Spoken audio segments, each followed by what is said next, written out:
Ready? चलिए, सबसे पहले भैया स्वागत है हम लोग के चैनल में। और कैसे हैं सबसे पहले? बहुत बढ़िया, बहुत बहुत धन्यवाद आप लोग। और आज शूटिंग सेट पे भैया नज़र आ रहे हैं और पूरा रंगदार लुक में आए, तो क्या कहेंगे हमारे दर्शकों के लिए भैया? हमारे बड़े भैया धनंजय सिंह जी की कंपनी DRS फिल्म का एक गाना शूट कर रहे हैं हम लोग, और रंगबाजी वाला गाना है, इसलिए ऐसा लुक है। क्या भैया अभी नया गाना किस तरीके से ला रहे हैं, क्योंकि होली तो अब ख़त्म हो गया, चैती का समय आया है, इसमें कौन सा गाना आया पहले भैया? चैता तो देखिए हम लोगों का 3 गाना चैता रिकॉर्ड होके शूट होके रखा हुआ है। आप लोग जान रहे होंगे ऐसा माहौल है, इसलिए हम लोगों ने सारे गानों की जो रिलीजिंग थी उसको रोक दी, क्योंकि ऐसे समय में गाने रिलीज़ करना उचित नहीं है। तो सारे गानों की हम लोगों ने रिलीजिंग रोक दी। ये आकांक्षा दुबे मामले में? जी जी जी, ऐसे समय में अच्छा नहीं लगता गाना रिलीज़ करना। भैया आकांक्षा दुबे की जिस तरीके से जो घटना हुई है, उस घटना पर रितेश पांडे जी जाते हैं, घटना के जो घाट पर जहाँ पर उनको नष्ट किया गया वहाँ भी रितेश पांडे जाते हैं। इंडस्ट्री बहुत बड़ी है, भोजपुरी परिवार सब एक हैं आप लोग, लेकिन सिर्फ रितेश पांडे ही और अक्षरा सिंह ही क्यों जाते हैं वहाँ उस हीरोइन से मिलने के लिए? देखिए, उसको हम लोग अंतिम संस्कार बोलते हैं सनातन में जी, जो मणिकर्णिका घाट पे हो रहा था। और हमारे सनातन ने, हमारे धर्म ने हमको ये सिखाया है कि आप किसी के अगर भले सुख में शामिल ना हो, लेकिन उसके दुख में शामिल होना चाहिए। और मैं पता चला कि अंतिम संस्कार हो रहा है मणिकर्णिका पे। मैं उसी दिन मुंबई से आया था, तो हमारा फ़र्ज़ था कि मैं जाता, और जाना चाहिए था, और मैं गया। ये जो घटना हुई है भैया, काफ़ी भोजपुरी इंडस्ट्री में शोक की लहर है और काफ़ी चौंका देने वाली घटना है। इस घटना के बारे में आप कितना चिंतित हैं और इस घटना के बारे में आप क्या कहना चाहते हैं? देखिए, ये बहुत ही दुखद घटना है, ऐसा बिल्कुल नहीं होना चाहिए था। अपने आप को ख़त्म करने का निर्णय इस दुनिया का सबसे खराब निर्णय है, लेकिन कौन किस परिस्थिति में यह निर्णय लेता है तो ये गलत निर्णय। कोई भी, दुनिया का कोई भी आदमी इसको सही नहीं ठहरा सकता कि अपने आप को ख़त्म करने का निर्णय सही है, कोई नहीं कह सकता। लेकिन अब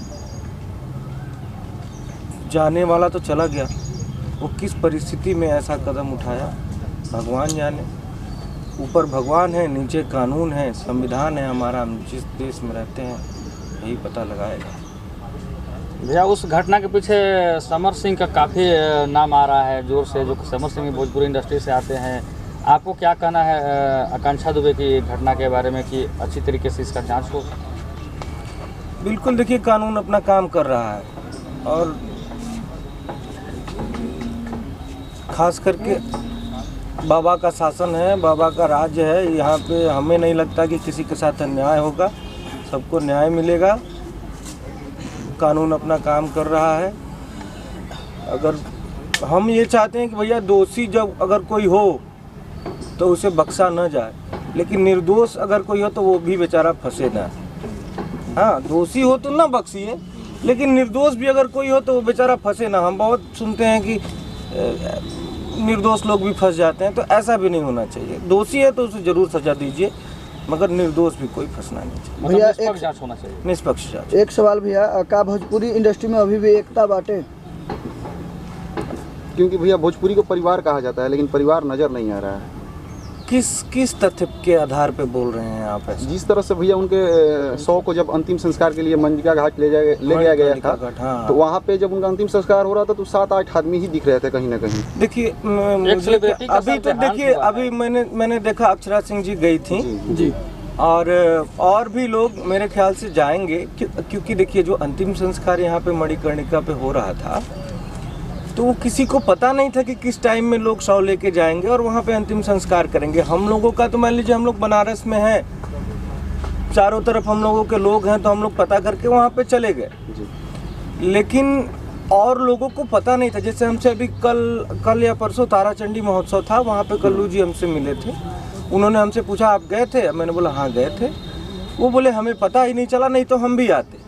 तो हमें उसी समय ये लगा कि बहुत सारे लोगों को पता ही नहीं था, इसलिए वो लोग नहीं पहुंच पाए। देखिए सिक्के के दो पहलू होते हैं। कुछ भी आप लोग खास करके मीडिया से हैं, मीडिया बंधु हैं, आप लोग कुछ भी लिखने से पहले, चलाने से पहले ना एक बार उस दूसरे पहलू को भी सोचा करिए कि आदमी अब यहाँ पे कोई भी सोशल मीडिया पे ये न्यूज़ तो आया नहीं था कि इतने बजे हम लोग जाएंगे, आप लोग पहुँचिए। तो जानकारी के अभाव, मुझे ऐसा लगता है कि जानकारी के अभाव में भी बहुत सारे लोग नहीं पहुंच पाए।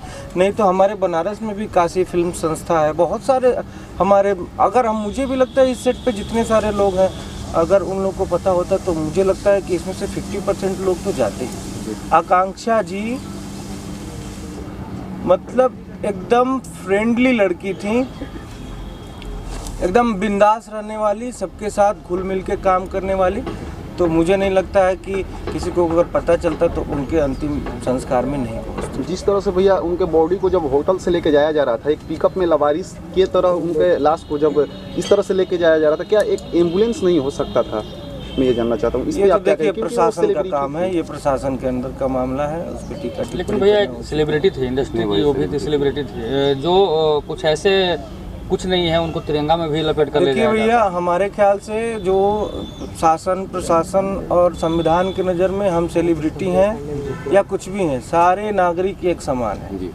हम, आप, ये सब लोग एक समान हैं। सेलिब्रिटी हैं, ठीक है, ये जनता का प्यार है, लेकिन मुझे नहीं लगता कि संविधान की नज़र में, कानून की नज़र में कोई अलग है। जो अगर मैं सेलिब्रिटी हूँ, मैं कोई अगर गुनाह कर दिया और वही गुनाह आप सेम किए, तो सेम सज़ा हमारे लिए भी है और सेम सज़ा आपके लिए भी। हमारे आपके में कोई अंतर नहीं है। भैया एक बहुत छोटा सा सवाल रहेगा आपसे। श्रीदेवी कुछ दिन पहले डेट करती हैं, जो कि हिंदी इंडस्ट्री से आती है, वो भी दारू पीकर मर गई, तो उन्हें तो तिरंगा में लपेट कर न जाने कौन कौन से चीज़ किए गए। तिरंगा में लपेटा गया था, मुझे तो इसकी जानकारी नहीं है। श्रीदेवी जी को तिरंगे में नहीं लपेटा गया, नहीं, इसकी जानकारी नहीं है। और वो दुबई में शायद उनका देहांत हुआ था। उनके पिताजी का भी अभी आर्थिक स्थिति सही नहीं है, लीवर भी पिताजी का डैमेज है, और उस घर का काफ़ी स्थिति अभी खराब है, आर्थिक स्थिति। उसको लेकर भोजपुरी इंडस्ट्री से आप लोग मदद करेंगे उनका?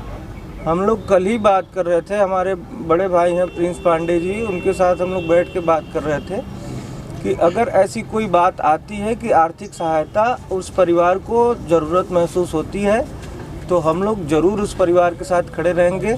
किसी भी परिस्थिति में आर्थिक सहायता देने के लिए अगर कोई भी बात हो तो हम लोग रेडी हैं। आकांक्षा दुबे जी का माता जी का आरोप है कि भोजपुरी इंडस्ट्री एकता की बात करती है, परंतु उनकी एकता अभी दिख नहीं रही है, नज़र नहीं आ रही है। अब देखिए, इसके बारे में मैंने बताया, एकता तो है भोजपुरी इंडस्ट्री में, क्यों नहीं एकता है। हम लोग एक परिवार के हैं और ज़्यादातर भोजपुरी इंडस्ट्री में काम करने वाले लोग या तो उत्तर प्रदेश से हैं या तो बिहार से हैं। और आप समझिए कि बोली एक है हमारी, बोली एक है। अगर आप देश से बाहर जाते हैं एक तरीके के बोलते हैं, अरे यार, अगर आप देश से बाहर चले गए, दुबई, दोहा, कतर या मलेशिया या जो भी है, लंदन वगैरह, तो अगर आपको कोई आदमी भोजपुरी बोलता है, दिख जाएगा, अरे यार तू तो हमारे और के बड़ा हम, तो ये एकता होती है। तो हम लोग तो भोजपुरी साथ में बोलते हैं, भोजपुरी इंडस्ट्री में कार्य करते हैं। आज सबका घर चल रहा है भोजपुरी इंडस्ट्री के बदौलत, तो एक परिवार तो हम लोग हुए ही। अब ये है कि किस बात पे किसका मत मिलता है। अगर हमारा आपसे मत नहीं मिल रहा है तो ज़बरदस्ती तो नहीं मिला सकते ना।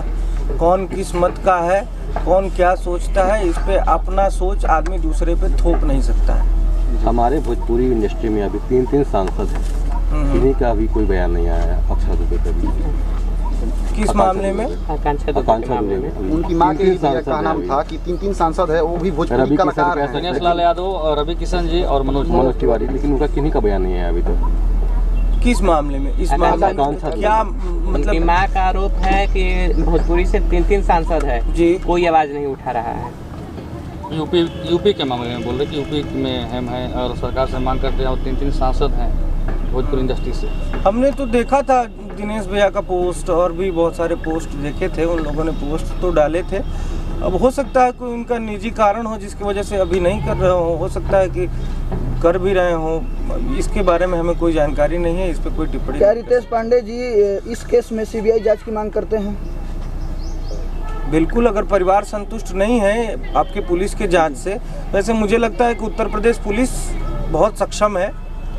अगर आप उत्तर प्रदेश की पुलिस के जांच से और कार्रवाई से संतुष्ट नहीं है तो ठीक है, हम लोग CBI जांच की मांग करते हैं। आपको क्या लगता है किस कारणवश आकांक्षा दुबे जी ने सुसाइड किया होगा? क्योंकि उनके पास शोहरत थी, दौलत भी था, फैन फॉलोइंग था, सब चीज़ मौजूद था। आपको क्या लगता है क्या कारण हो सकता है कि एक स्टार? मैं पहले ही बोला कि जाने वाला तो चला गया, उसके मन में क्या था वो उसके साथ चला गया। अब हम अपने क्या कयास लगाएं? ये कयास लगाना गलत होगा, क्योंकि ये सबसे बड़ा डिसीजन है ना, अपने आप को ख़त्म करना सबसे बड़ा डिसीजन है। तो इसको लेने के पीछे क्या मानसिकता रही होगी, कितनी पीड़ा रही होगी, हम आप कह के इसको समझा नहीं सकते, बोल नहीं सकते। भैया आने वाले जनरेशन के लिए आप क्या कहेंगे कि ऐसा कदम वो ना उठाए? हम आने वाले जनरेशन के लिए यही कहेंगे, भैया ये जीवन बहुत अनमोल है जी। बड़ा भाग मानुष तन पावा, बहुत अनमोल है जीवन। आप सब कुछ कर लीजिए, इसे ख़त्म ना करिए। आपको नहीं मन लग रहा है इस सांसारिक जीवन में, त्यागिए ये सब, भगवा पहनिए, मटकी उठाइए, जाइए हिमालय में तपस्या करिए, धर्म की सेवा करिए। चाहे आप जिस धर्म से आते हो उस धर्म की सेवा करिए, धर्म का प्रचार करिए, धर्म के लिए जीवन अपना दे दीजिए, प्रभु को समर्पित कर दीजिए, लेकिन उसको ख़त्म ना करिए। ख़त्म करेंगे, ख़त्म करने से क्या, आपसे जुड़े लोग कम से कम जिस किसी के ऐसा ख्याल तो पहली बात आना नहीं चाहिए। आने वाले जनरेशन की आपने बात किया, तो अगर आए भी तो अपने माँ का, बाप का, अपने परिवार का मुंह देखें, और अपने आप को ख़त्म करने से अच्छा है कि ये सांसारिक जीवन छोड़ के कहीं और चले जाएं। कम से कम परिवार वालों को और आसपास के लोगों को संतुष्टि तो रहेगी कि ठीक है, धर्म के काम के लिए गया है, अच्छा कार्य कर रहा है। भैया एक आखिरी सवाल रहेगा, आज रामनवमी है तो रितेश पांडे जी का अक्सर गाना भी सुनने को मिलता है हर त्यौहार के लिए। पहले कोई राम भगवान पे 2 लाइन हो जाए और एक जय श्री राम का नारा तो बनता है। आप सभी को रामनवमी की बहुत बहुत शुभकामना। भगवान राम का भव्य मंदिर बन रहा है अयोध्या में, सबको बहुत बहुत बधाई। मुझे लगता है कि 2024 में बन के हम लोग दर्शन कर पाएंगे भगवान का, तो सब बहुत खुशी की लहर है। और 1-2 गाने भगवान राम के हम लोग रिकॉर्ड अभी जस्ट किए हैं। मुझे उम्मीद है कि 1 महीने के अंदर दोनों गाने आ जाएंगे। तो कहना है कि बैंक बैलेंस कबो कामे न आई, इहे हा जिंदगी के असली कमाई। कि छोड़ा माया दुनियादारी के, देखला प्रभु जी के सरनिया में आके, कि राम जी के नामवे मिठाई लेखा लागे, राम जी के नामवे मिठाई लेखा लागे। भगवान राम का नाम लीजिए। जय श्री राम। जय, धन्यवाद भैया, बहुत बहुत धन्यवाद।